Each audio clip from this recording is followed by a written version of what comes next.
straight out of college, or straight out of grad school, actually, I was living in Washington, D.C., and my parents had that unfortunate conversation with me of, you have to start contributing.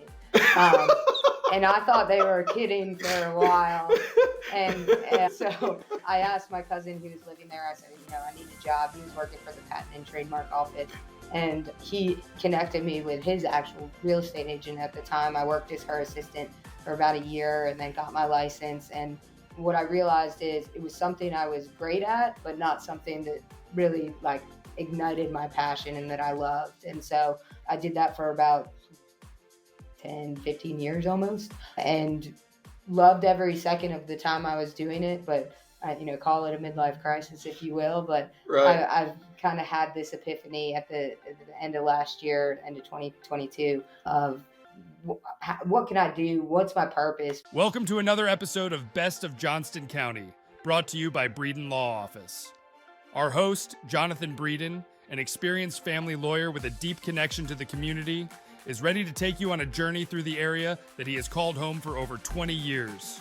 Whether it's a deep dive into the love locals have for the county or unraveling the complexities of family law, Best of Johnston County presents an authentic slice of this unique community. Hello, and welcome to another episode of the Best of Johnston County Podcast. And I'm your host, Jonathan Breeden. And today we have a special guest with us, Alyssa Hellman, and she owns Dynamic Performance Training, and she also runs the basketball program for the Greater Cleveland Athletic Association. So we're happy to have her here. We're going to talk a little bit about physical training. We're going to talk a little bit about Greater Cleveland Athletic Association. We're talking a little bit about Johnston County. I've been looking forward to this since we were able to get her scheduled a few weeks ago. Welcome to the program. Thank you for having me. So we'll start with, tell us a little bit about who you are and what you do. Sure. So I'm Alyssa Hellman. I run a company called Dynamic Performance Training, which is an athletic performance training company focused on youth athletes. So we train athletes from ages about 7 years old all the way up to college athletes. Okay. And what kind of training do y'all provide? Sure. So everything from hand-eye coordination to speed and agility to strength and conditioning. Really, most athletes come to us, some with sport-specific goals, some just with, hey, they need to be faster. Whatever their goals are, then we uniquely tailor a program to them to help them achieve whatever those goals may be. Okay, so what are some of the exercises that you have them do to try to get faster? That's always the one that everybody wants to be faster. Yeah, so faster, a lot of the time we talk to kids about actually their movement. So most of the kids that come to me, I initially connect with them by saying you can blame your parents because your parents never taught you how to run. So your parents teach you how to walk, but then everybody's so excited that you're walking that nobody teaches you anything else. And you just learn how to run yourself and oftentimes pick up some really bad habits. So for instance, your knees may not drive as high as they need to. Your stride might be fairly short. And it's really a much different movement if you're sprinting than if you're running a mile. And so helping kids kind of understand that, because a lot of the time in sports, unless you're an endurance long distance runner or something like that, it's a very specific way where you're using the balls of your feet and things like that. So that's really what we help kids kind of wrap their head around. And then it translates incredibly fast, which is actually part of why we initially went with kids, is things connect and you see the changes so rapidly with kids that we really enjoy it. Well, and part of it, I guess, is the posture of the way they're running, even their position of their upper body, their chin level for air. Believe me, I'm a long way from being an athlete, but I know these are things that you work with children on. Yeah, so we talk a lot about lean, fall, run. So the trajectory of their shoulders and how they get a good start, what foot that they're leading with, how their arms are moving along with their legs. And that's where once somebody sits there and takes the time to teach them how to do those things, then we see drastic results in only 2 to 3 lessons. And then from there, we can really build on it. Right. And then I guess the children have to go home and they have homework between the sessions. Some of us parents get a little frustrated. My son is trained with you some, and you got to do the homework. You're not going to get so much better an hour a week working with you and the trainers that you have. You know what I mean? You still have to do the homework. And sometimes kids don't want to do the homework. Right. I mean, homework is not fun regardless of if it's school or outside training stuff. But a lot of what we explain to kids is, look, when you're watching TV, you're watching the NBA or, Major League Soccer or Major League Baseball.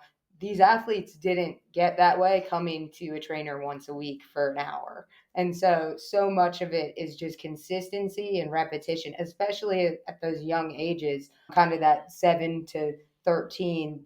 That's all repetition and your body learning those muscle movements, building that fast twitch muscle. So yes, unfortunately, I do have to push the homework, but I think a lot of parents actually appreciate as well. And I have 2 athletes of my own. I realize that it comes different when I'm telling them to do it than when you're probably telling them to do it. So. Right. Once they get to be middle school, the last person they want to hear from is their parent. I agree. That is for sure. I think you just kind of become background noise. Yes, I think so. Probably. Because your parents don't know anything. No, even if they went through the exact same thing. Right. Believe me, my parents didn't know anything when I was in middle school either. Right. And now, the funny thing is my children are now old enough. I have very clear memories of being their age. Yes. And I knew everything. Yes. When I was their age. Well, and that's actually kind of why the company started. Is I played competitive softball and even got recruited to play in college. And so much of what I'm teaching kids at 7, 8, 9 years old, I didn't learn until I was 16, 17 years old. And I've been playing for a really long time. So I was breaking a lot of really naturally bad habits that I'd picked up over time. And it changed my game once I learned how to do that. And what I see with a almost 13 and 14-year-old is these kids are playing so much more, so much earlier than they ever used to be, that having these bad habits isn't just a bad habit anymore. It's dangerous. You see 3.5 million kids a year getting medical treatment under the age of 14 for athletic related injuries. You see 2 million additional kids in high school ages getting medical treatment for athletic related injuries. So that is something that I really want to help them avoid. And that comes with more than once a week, which they never want to hear. Right. Well, and it is amazing. I just think about my son would play more games in a year that I played maybe in my entire childhood. Mm-hmm. One year we did rec baseball and then we got into travel baseball at the same time. And he was 8 turning 9.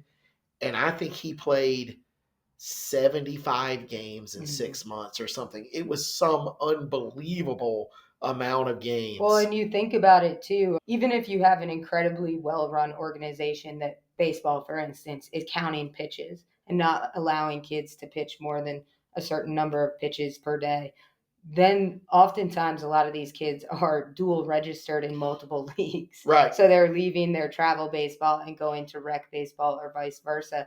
And so they actually are going over what some of these healthy minimums are. And those minimums not only exist for their own safety, but those minimums aren't universal, in my opinion. If they're not doing the appropriate strength and conditioning, appropriate mobility work, those minimums can be way higher than what they should be at their age. And that's true. And what I always said when we were doing that is it's the parent's job to keep up with the pitch count. It's not the rec baseball coach may not know what the kid did in a travel tournament, and the travel coach isn't particularly know what the kid did in the rec tournament, played rec ball that week. So to me, and we didn't do it long before we got out of baseball, and he moved mainly into soccer, but now we're going back into baseball. We made it a point that we were going to count the pitches, and we knew how many pitches, and we kept it in our note in our iPhone because there was nobody else. I mean, there's no bigger advocate for your child than yourself. Right. And so the other trick for parents, if your kid is a catcher, and my child was a catcher back then, throwing the ball back to the pitcher is also a pitch. Mm-hmm.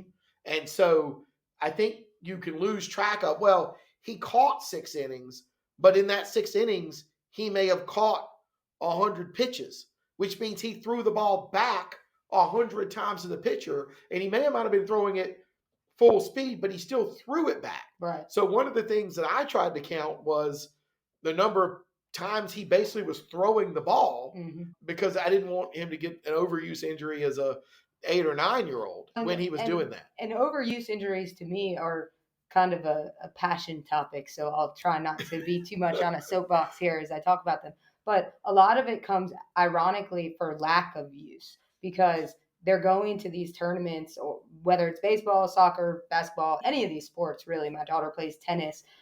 She's a perfect example. She was serving a ton on a Saturday, but if she's not consistently serving throughout the week, she's going to get sore on Saturday with how much she does it. And that's really actually where overuse injuries come from. Is it's not just it's overusing it in that moment because your body's not used to using it that much. So an NBA player, for instance, they have so many reps that you're seeing a lot fewer overuse injuries because their body's used to that kind of taxing repetition, consistency, it's built the strength to be able to do that. So a lot of what we do with kids is, look, you have to be training these muscles and using these muscles throughout the week. You can't just show up on Saturday and do what you're going to do and play your best because Sunday is going to suck then.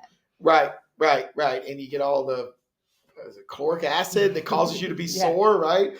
And I am not an athlete, but I things right. too. It's hydration. It's what they're putting in their bodies. And look, like I said, I have an almost 13 and 14-year-old that love Bojangles and pizza and crap, basically, but and are practically allergic to water sometimes. But I also know how much that does for an athlete and their ability to perform. So some of this is just education of how can we get the kids doing this, and this from your own son, a lot of the homework that they may have, they don't have to go to a gym. They don't have to be lifting weights, especially at those young ages when they shouldn't be lifting weights. It's getting outside and moving for an hour. It's not coming home from school and sitting on an Xbox for 4 hours before dinner time, eating dinner, showering, and then going back to your Xbox. It's maybe playing outside until the sun goes down and then making time for the Xbox.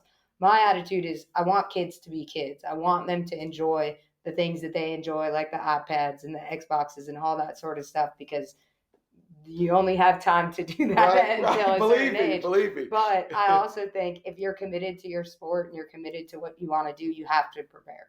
Okay, well, good. Well, let's talk about, I guess, a little bit about how you got here. I know you were a very good athlete as a child. We've been friends for a long time. So where were you born? Where'd you grow up? So I grew up in Eastern Long Island. I was a 3-sport athlete growing up. I played basketball. I'm not standing, luckily, so no one's going to be shocked that I played basketball. But I played basketball, soccer, and softball growing up, and just have also been a fitness enthusiast and sports fanatic practically as long as I've lived. So one of the things that kind of got me into wanting to do this is I'm a student of the game, whatever game that may be. So if there's a sport that I go see, for instance, I didn't grow up with hockey, but I've become a hockey fan. Right. And I learned the rules and I learned the strategies and things like that. That's what I'm really fascinated by. And so that has really helped kind of shift who I am and what I wanted to get into. I got you. So where'd you go to college? I went to the University of Oklahoma, Boomer Sooner. You're a huge Sooners fan. Yes, I am a huge Sooner fan. Golly. To me, there's no greater place on earth. But did you play sports in Oklahoma? I did not. So I was invited as a preferred walk-on tryout. I elected not to play. I was facing an injury at the time. And as I say, wanted to be a kid and have that college experience when it wasn't really going to be an option to play right then. And so I elected to do that. My parents said to me, one thing that has stuck with me, and I hope to one day say to our kids, I want you to go where you're going to be happy, not necessarily where you're going to play. And I think that was exactly what I probably needed to hear at that age of, okay, what does my life look like after softball? Also, keep in mind, in 2004, there wasn't a whole lot of life after softball. You weren't having professional leagues. It was the Olympic team or bust after college. Right. And so part of me was kind of, what does my life look like as an adult and out of school and things like that? And as much as I've loved the game, it was probably time for me to stop playing at that point. Right. Have family law questions? Need guidance to navigate legal challenges? The compassionate team at Breeden Law Office is here to help. Visit us at www.breedenfirm.com for practical advice, resources, or to book a consultation. Remember, when life gets messy, you don't have to face it alone. And you moved into real estate. How did you end up in real estate? But kind of by accident, which I think is how a lot of people end up in real estate. But straight out of college, or straight out of grad school, actually, I was living in Washington, D.C., and my parents had that unfortunate conversation with me of, you have to start contributing. And I thought they were kidding for a while. And so I asked my cousin who was living there, I said, I need a job. He was working for the Patent and Trademark Office. And he connected me with his actual real estate agent at the time. I worked as her assistant for about a year and then got my license. And what I realized is it was something I was great at, but not something that really ignited my passion and that I loved. And so I did that for about 10, 15 years almost, and loved every second of the time I was doing it. But call it a midlife crisis, if you will. But right. I've kind of had this epiphany at the end of last year, end of 2022, of what can I do? What's my purpose? What do I want to do that's really going to leave my lasting legacy? And this was where I landed. Right. And you spent, when I first met you, you were traveling around the country giving speeches to large groups of people, training realtors, correct? Yeah. So I've always had this saying that a coach is a coach. Right. So once you get coaching in your blood, you're going to coach no matter what Right, the topic is. Right. And so once you become good at something, you're going to coach people to try to do it better. And so I naturally kind of fell into coaching in real estate, which went well. But again, the subject matter wasn't what lit my fire. So that's kind of how I came. How do I mesh those two passions? And that's how DPT started. All right. Well, when and how did you get to Johnston County? Again, by accident. I've had a lot of fortunate accidents in my life, but I moved to North Carolina actually for a real estate job. I met my wife, Lynn, and fell in love. And I think she probably told me, she probably told me that I wasn't allowed to leave North Carolina, Okay. which is a blessing. As I say a lot of times, I moved to North Carolina on a leap of faith, and I haven't found one reason to leave, but have found a million reasons to stay. And I think, having lived in Wake County and Johnston County, we have a home down in New Hanover County. The sense of community that you have here in Johnston County is, to me, unlike any other place I've ever been. To me, it's a very strong community. It's a very supportive community. I say that from both running, GCAA and being on that board with you, as well as building my own business here and launching my business here. People do for each other and care about one another, and they care about the community that we live in. And, as a kid, even, that's something I always wanted and have definitely found here. Well, yeah, and that's one of the things that I love about it. Having moved here in 2000, it's a community, and how much this community has supported me and my family over the years. And it's one of the reasons I started this podcast, was to promote the community and put a positive spin on Johnston County. Let's talk a little bit about, I've been on the Greater Cleveland Athletic Association board since, I think, 2015. You get on there and you kind of start to lose track of time. It's like a black hole. You just forget how long you've been there. You forget how long you've been there. I was about, my son was playing baseball, and they asked me to help write some grants to try That's to how they get you. Right. To help write some grants so that we could get some open space funding from the county to start fixing the facilities there, right across from the Cleveland Fire Department, behind the old Cleveland Elementary School, which is where the majority of GCA is based now. We also have baseball and softball fields at Westview Elementary. We have soccer fields at Westview Elementary, and we've been very fortunate to have C3, now Hope Front Church, allow us to use their backyard for soccer for many years. A tremendous supporter of this community, Hope Front Church. But we needed some things. So the first grant I wrote was, I went to the county, and the county wasn't actually giving out open space funds at the time. They were sort of sitting on it, and I think they were trying to count it towards their fund balance, which you can't really do, trying to get the AAA bond rating, which they finally now have. And I was like, look, we got all these needs. I went to an open forum in the county, like at the beginning, where you give the 3-minute talk, and I was like, we need to do something. And they knew I was coming, and it happened to be an election year, and that all sort of helped. And they said yes, and they came up with the plan. And if other people listen to this podcast, if you'll find the episode with Adrian O'Neill, it's going to be out where we go through all of that and some of the things we've done. He's the Parks and Rec director for Johnston County. Go listen to that one. That's a fascinating take on what's going on as well. And they agreed. And, all this money had built up from all these houses where the builders were paying money per lot into this open space funds because they were not setting aside open space in their neighborhoods, because I think it was cheaper to pay at that time. I think it was only $400 a lot. Right. Now I think it's $800 a lot. And so they did. And the first thing that we were able to do is get them to put a new roof on the gym. Yeah. And this was before I even met you. Yeah. And they also then agreed, and that was over $100,000 to put a roof on the gym. That gym dates to the 1950s. Oh, wow. And, it's not a regulation size court. I think the court's like 76 feet, where now a regulation kind of court is 94 feet. Mm-hmm.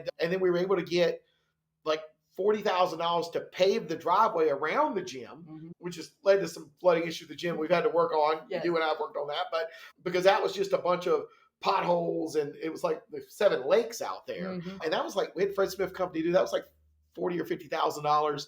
And then over the years, we've gotten more. The county commissioners have done more open space funds. We were able to get $60,000 to redo the lights on the softball and the baseball fields and that kind of stuff. So it's been a labor of love, as it has been for you. Yeah. You took over the basketball program, 3 years ago? About 4 now. 4 years ago from Earl Crawford, who'd run it for about 10 years. Yep. What's involved with the Greater Cleveland Association's basketball program? Yeah, so I took over basketball at the end of 2019. And as we all know, in March of 2020, that was interesting. So I took it over literally during the first COVID season. And I was thinking, what the heck did I get myself into? But luckily, I know that you can attest because you were in those meetings. I think the board really banded together. And I think if you're looking for a testament to the community that Johnston County is, it was absolutely in that boardroom at that time, because I know all of the conversations were, how can we keep these kids playing?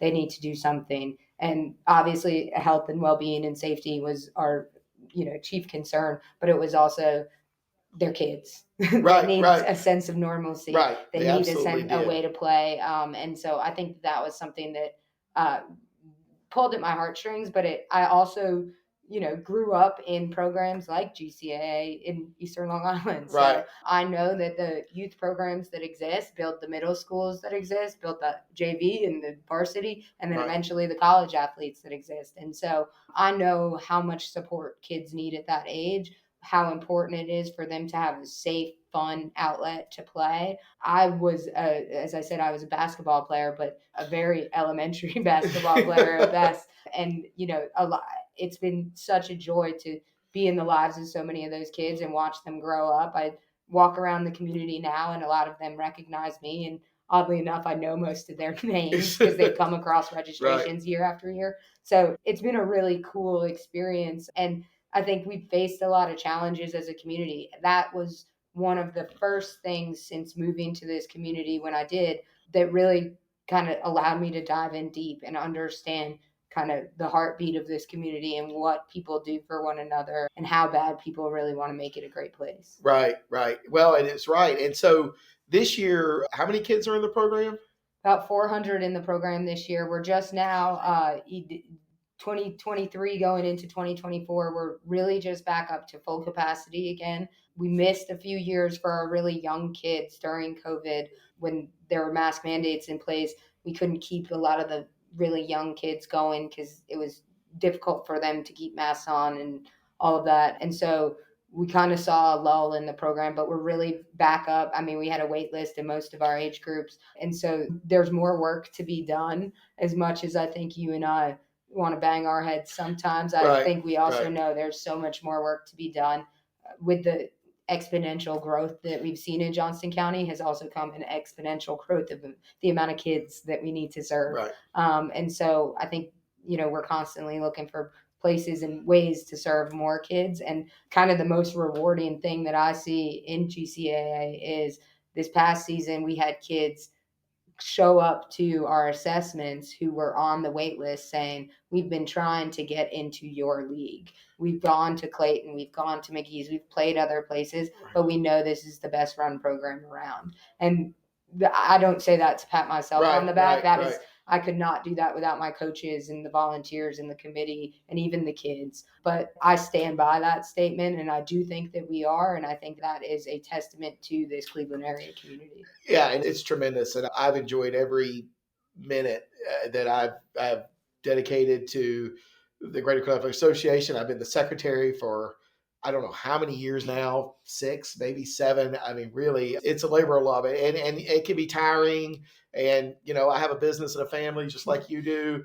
But if you just go out there and you just see those kids and you see them smiling, you see them playing, you see them being active, you can't not do whatever you can to make that possible. Absolutely. Our county does not have a Parks and Rec program that actually does programming, so you have to have the McGree's Crossroads Athletic Association, NCAA. You have to have the Greater Cleveland Athletic Association, which is serving like 3,000 children this year. You have to have the Archers Lodge group. You have to have the group in micro, the South Johnston Baseball Organization, which is sort of a combination of Smithfield and Benson and Four Oaks, because, we don't have a county Parks and Rec that does programming. Yeah. We didn't even have a Parks and Rec period until 3 years ago. Like I said, the episode of Adrian O'Neill goes through all of that. If you're following this podcast, go back and listen to it. So I guess as we start to wrap this up, what has you excited about Johnston County right now and moving forward? Yeah, I think the growth that we're experiencing is good. Not just good, it's great, because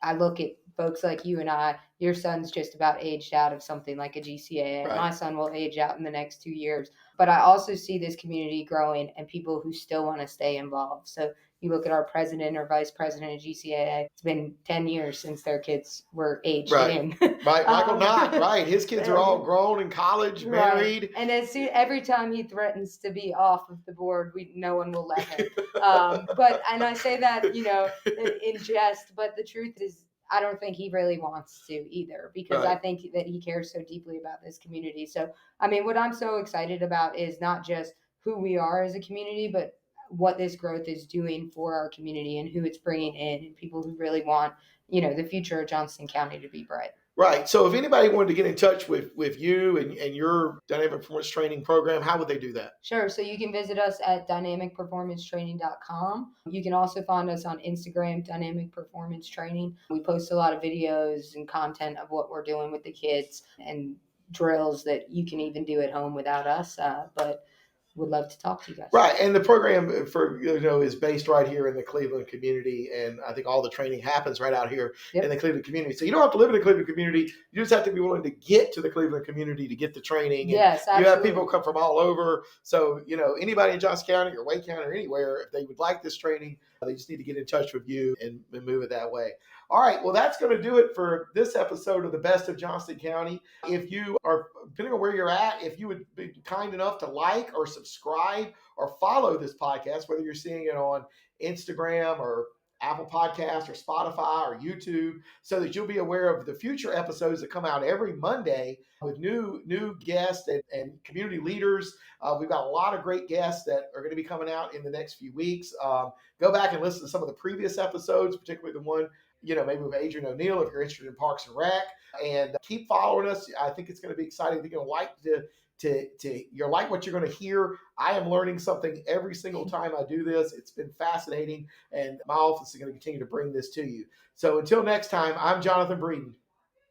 That's the end of today's episode of Best of Johnston County, a show brought to you by the trusted team at Breeden Law Office. We thank you for joining us today, and we look forward to sharing more interesting facets of this community next week. Every story, every viewpoint adds another thread to the rich tapestry of Johnston County. If the legal aspects highlighted raise some questions, help is just around the corner at www.breedenfirm.com.